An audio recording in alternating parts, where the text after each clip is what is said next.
"You need to think about what's best for the family business," my wife said as she slid the contract toward me. But after 10 years of marriage, I finally realized her family saw me as a wallet, not a partner.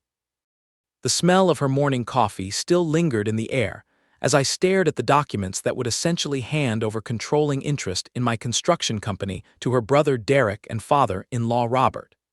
Sarah's manicured fingers drummed impatiently on the granite countertop while she waited for my signature, her wedding ring catching the morning light streaming through our bay window.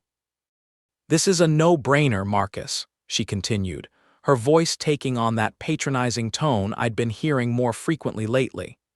"Derek has the business connections we need to expand into commercial development. Dad's been in real estate for 30 years. They know what they're doing." What she didn't know was that I'd spent the last 2 weeks quietly investigating her family's financial history after some concerning conversations at our last family dinner. What I'd discovered had fundamentally changed how I viewed my wife of 10 years and the family I'd worked so hard to support and impress. The partnership papers weren't just a business opportunity.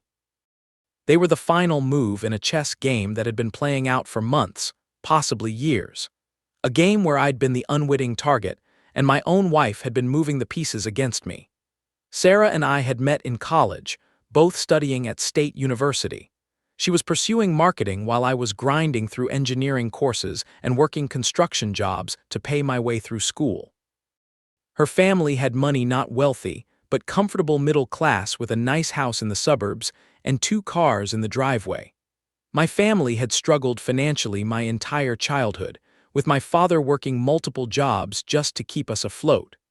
I'd been drawn to Sarah's confidence and the stability her family represented. They welcomed me warmly, with Robert taking particular interest in my construction knowledge and Derek always asking about my various projects. At the time, I'd interpreted their attention as genuine interest in my life and career. Looking back now, I realized they'd been conducting an extended interview, evaluating my potential value to their family's financial future. After graduation, I'd started Marcus Construction with a small business loan and Sarah's emotional support. The business had grown steadily over the past 8 years.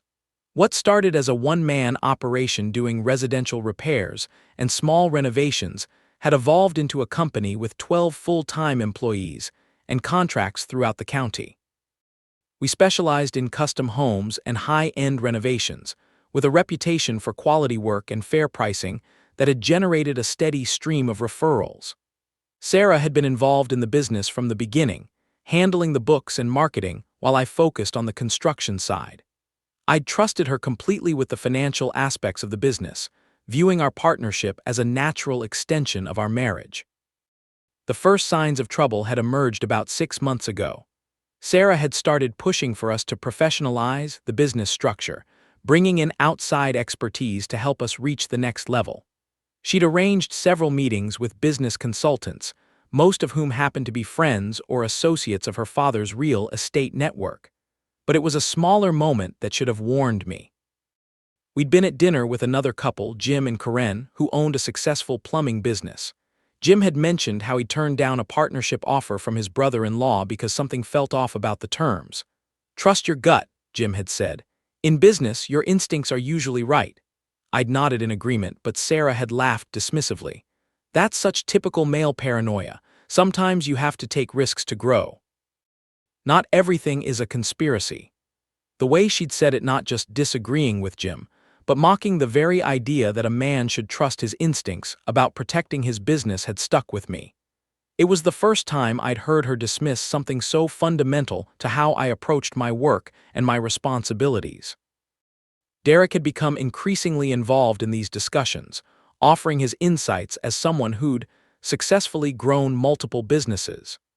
He'd recently started a property management company that he claimed was expanding rapidly, though I'd noticed he never seemed particularly busy when I saw him at family gatherings. The pressure to bring in outside investment had intensified over the past few months. Sarah had presented it as an opportunity to bid on larger commercial projects that would require more capital and expertise than we currently possessed. Her father had connections with several major developers who were looking for reliable contractors for upcoming projects. The partnership proposal had seemed reasonable on the surface. Derek would bring his business management expertise and handle the commercial development side. Robert would provide his real estate connections and help us navigate the more complex regulatory requirements of larger projects. In exchange, they'd receive a combined 45% ownership stake in the company, with Sarah and me retaining 55% control. "It's still our company," Sarah had assured me. "We're just bringing in the right partners to help us grow." But something had felt off about the entire arrangement. Maybe it was the way Derek's eyes lit up when he talked about the company's potential value, or how Robert seemed to know more about our financial situation than I'd ever shared with him. The turning point had come 2 weeks ago during a family barbecue at Robert and Linda's house. I'd been helping Robert with some minor repairs on his deck when Derek had arrived with his latest girlfriend, a young woman who worked in banking. The conversation had naturally turned to business, and Derek had begun bragging about his property management company's rapid growth. "We've acquired 12 properties in the last 6 months, he'd boasted, while his girlfriend nodded admiringly. "The key is leveraging other people's money to fund your expansion. Why risk your own capital when you can use someone else's?" Robert had chuckled approvingly. Derek's always been smart about finding creative financing solutions. He's got a real talent for identifying undervalued opportunities. Something about the way they'd exchanged glances had triggered my suspicions. Later that evening, I'd started researching Derek's property management company online. What I'd found had been disturbing. The company existed, but it was heavily leveraged and appeared to be struggling financially. Several online reviews from tenants complained about poor maintenance and unresponsive management.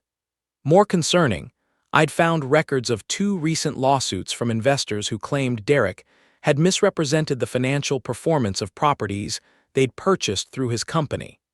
That discovery had prompted me to dig deeper into Robert's business dealings as well. While he'd been in real estate for decades, his recent track record was less impressive than he'd led me to believe. His agency had been losing market share to larger firms, and he'd been involved in several transactions that had resulted in significant losses for his clients. The more I'd investigated, the clearer the picture had become.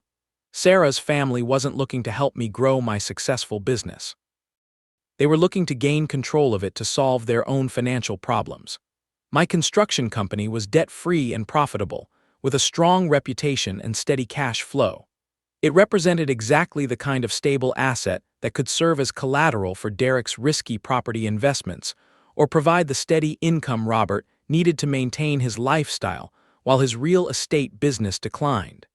The sleepless nights had started then.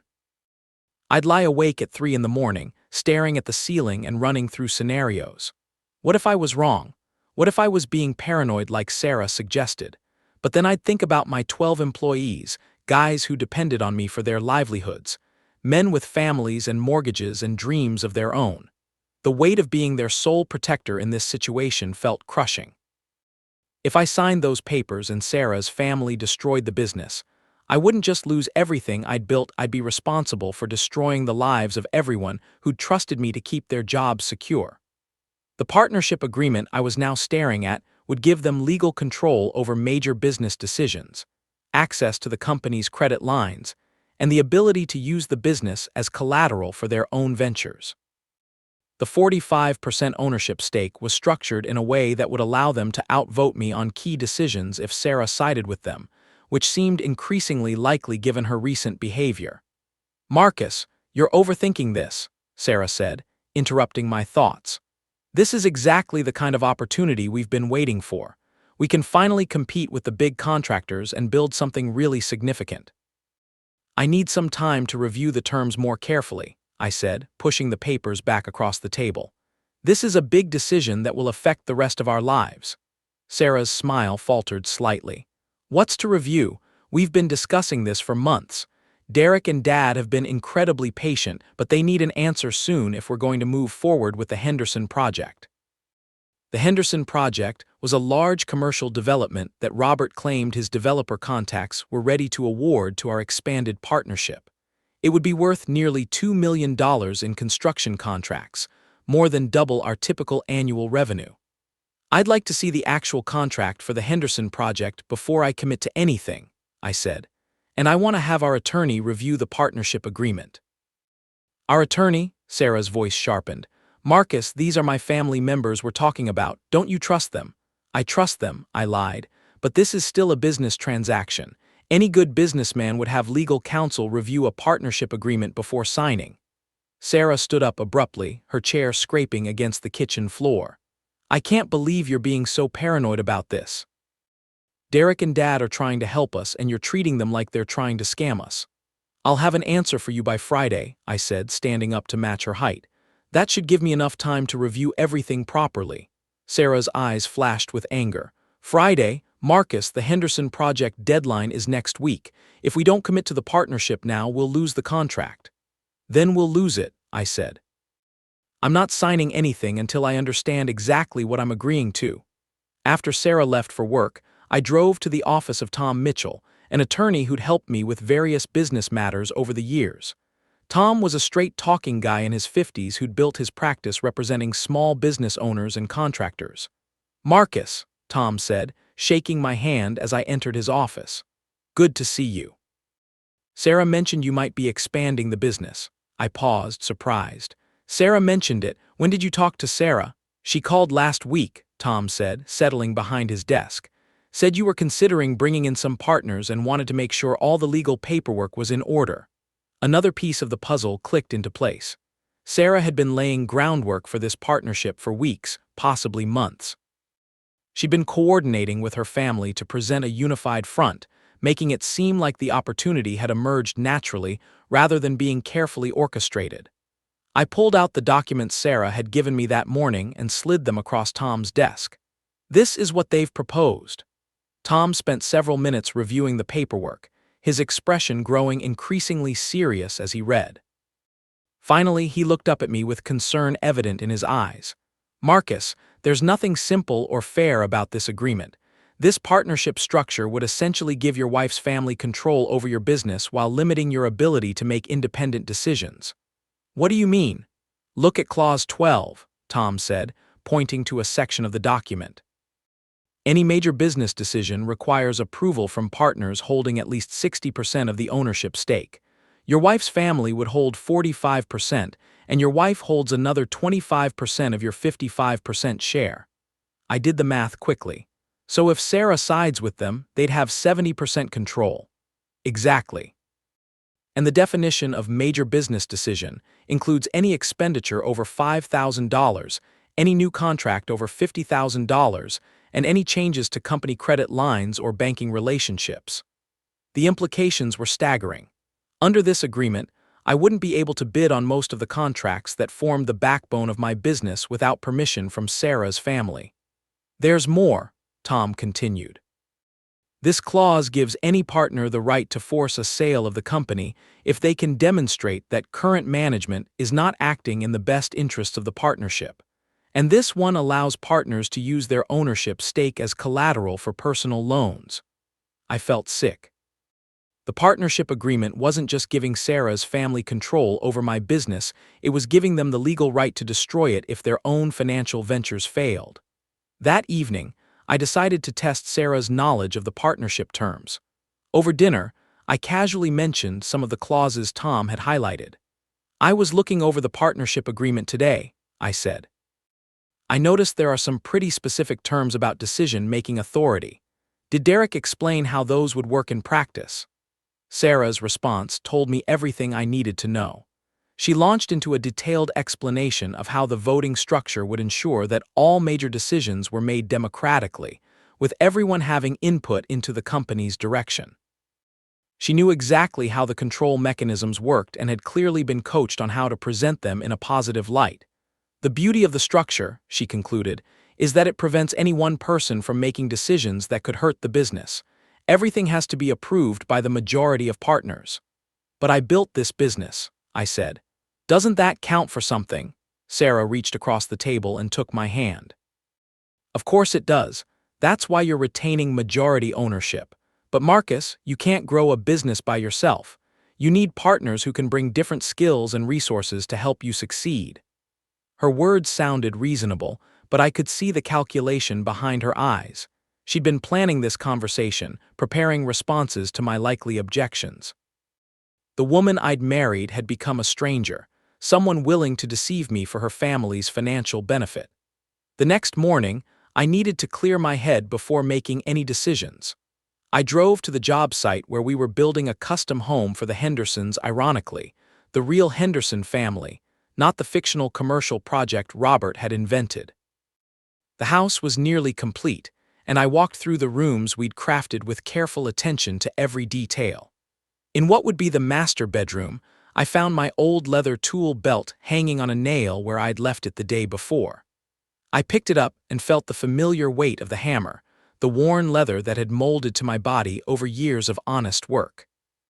This belt had been with me since the beginning, when I was working alone, and every decision was mine to make. I sat on a sawdust-covered sawhorse and opened the company ledger I'd brought with me. Page after page showed the steady growth of Marcus Construction from those first small repair jobs to the major renovations we were completing now. Every entry represented a decision I'd made, a risk I'd calculated, a promise I'd kept to a client. This was my legacy, not just the money or the reputation, but the knowledge that I'd built something solid and honest in a world full of shortcuts and deception. Every employee who'd trusted me with their career, every client who'd trusted me with their home, they were all part of what I'd created. I decided to get a second opinion from someone I trusted. Bill Crawford was a general contractor who'd been in the business for 25 years. We'd worked together on several projects, and he'd always been straight with me about industry matters. "Bill," I said when I called him, "I need to run something by you, off the record." I explained the partnership situation without mentioning names, describing it as a hypothetical scenario involving family members wanting to invest in a successful construction business. Bill's response was immediate and blunt. "Run. Run as fast as you can." I've seen this exact scenario 3 times in my career, and it never ends well for the guy who built the business. "What do you mean?" Family members who want to help you grow your business usually need your business to solve their own problems. They'll use your credit, your reputation, and your relationships to fund their schemes. And when it all goes south, you'll be left holding the bag. Armed with this information, I made a decision that would change everything. Rather than confronting Sarah directly, I decided to set a trap of my own. I would appear to go along with the partnership while secretly documenting everything and preparing legal protections for my business. On Friday morning, I called Sarah into my home office where I'd been reviewing the partnership papers one final time. "I've made my decision," I said, holding up the documents. "I think you're right about the partnership. This could be exactly what we need to take the business to the next level." Sarah's face lit up with genuine excitement. "Really? Marcus, that's wonderful. Derek and Dad are going to be so excited. When do you want to sign?" "I'd like to do it properly," I said. "Maybe we could arrange a signing ceremony at your parents' house this weekend. Make it a family celebration." "That's a perfect idea," Sarah said, already reaching for her phone. "I'll call them right now and set it up." As Sarah made the call, I opened my laptop and began typing an email to Tom Mitchell. I was going to need his help to make sure that when I finally revealed what I knew about her family's plans, I'd have all the legal protections in place to save my business. The signing ceremony was scheduled for Sunday afternoon at Robert and Linda's house. Tom had worked over the weekend to prepare a comprehensive legal strategy for my business interests. He'd prepared an alternative partnership structure that would actually protect my interests while still allowing for legitimate business expansion. Sunday arrived with perfect weather, and Robert and Linda's backyard was set up for a celebration. Linda had prepared an elaborate spread of food, and Derek had brought champagne to toast the new partnership. "Marcus," Robert said, shaking my hand warmly, "I can't tell you how excited we are about this partnership. This is going to be the beginning of something really special." Derek nodded enthusiastically. "With your construction expertise and our business connections, we're going to dominate the commercial development market in this region." "Before we sign anything," I said, pulling out a folder I'd prepared, "I'd like to discuss a few modifications to the partnership terms." My attorney reviewed the agreement and suggested some changes that would benefit everyone. The mood in the room shifted subtly. Robert and Derek exchanged glances, and Sarah's smile became more forced. I opened the folder and distributed copies of Tom's alternative partnership structure. Nothing major, just some adjustments to the voting procedures and financial responsibilities that would make the partnership more equitable. As they read through the documents, I watched their faces carefully. The alternative agreement would still allow them to participate in the business and share in its profits, but it would prevent them from gaining control or using the business as collateral for their own ventures. "This is quite different from what we discussed," Robert said carefully. "These terms would significantly limit our ability to provide the kind of strategic guidance that would help the business grow." Derek jumped in. "Well, for example, this clause about major business decisions requiring unanimous consent would make it impossible to move quickly on time-sensitive opportunities." "Like the Henderson project?" I asked. "Exactly," Derek said. "If we have to debate every decision, we'll lose competitive advantages." I nodded thoughtfully. "Speaking of the Henderson project, I tried to contact Mr. Henderson directly to discuss the timeline and specifications. Interestingly, he said he'd never heard of our company and wasn't planning to award any construction contracts in the near future." The silence that followed was deafening. Robert's face had gone pale, and Derek was staring at the documents in his hands like they might catch fire. "There must be some confusion," Sarah said quickly. "Dad, didn't you say Henderson was waiting for our partnership to be finalized before moving forward?"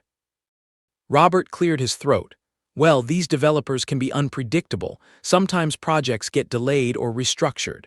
Or sometimes they don't exist at all," I said quietly. Derek's head snapped up. "What's that supposed to mean?" "It means I've done my homework," I said, pulling out another folder. "I know about your property management company's financial problems, Derek. I know about the lawsuits and the investors who claim you misrepresented your property's performance." Derek's face flushed red. "You've been investigating me?" "I've been protecting my business," I replied. "Just like I investigated your father's recent real estate transactions and the clients who lost money due to his misrepresentations." Robert stood up abruptly. "Now see here, Marcus. I don't know what you think you've discovered, but I've been in this business for 30 years. My reputation speaks for itself." "Your reputation is exactly what I'm concerned about," I said, "along with your financial situation and your family's apparent belief that my business exists to solve your problems." Sarah had been silent during this exchange, but now she spoke up. "Marcus, what are you doing? These are my family members you're attacking." "I'm not attacking anyone," I said. "I'm simply explaining why I can't sign the partnership agreement as originally written." "Your business," Derek said, his voice rising. "Sarah has been part of this business from the beginning. She's contributed just as much as you have." "Sarah has contributed significantly," I agreed, "which is why she'll always have a role in the company. But she didn't build it, and she doesn't get to give it away to her family." The confrontation escalated quickly from there. Derek accused me of being ungrateful and paranoid. Robert threatened to spread negative information about my business practices throughout his professional network. Linda cried about how I was destroying their family relationships, but it was Sarah's response that hurt the most. Instead of defending me or acknowledging her family's deception, she doubled down on their position. "You're making a huge mistake," she said. "My family has connections and resources that could make you wealthy beyond your dreams. Instead, you're choosing to stay small and suspicious." "I'm choosing to stay honest," I said. Sarah's mask finally slipped completely. "Even if what you're saying is true, they're still my family. Sometimes family members need help, and those who are successful have an obligation to provide it." "Help is one thing," I said. "Theft is another." I left the gathering with my business intact but my marriage effectively over. Sarah didn't come home that night, and when she finally returned the next day, it was to pack her belongings and move back in with her parents. The divorce proceedings were brutal, with Sarah's family hiring an aggressive attorney who tried to claim that Sarah was entitled to half of the business due to her contributions over the years.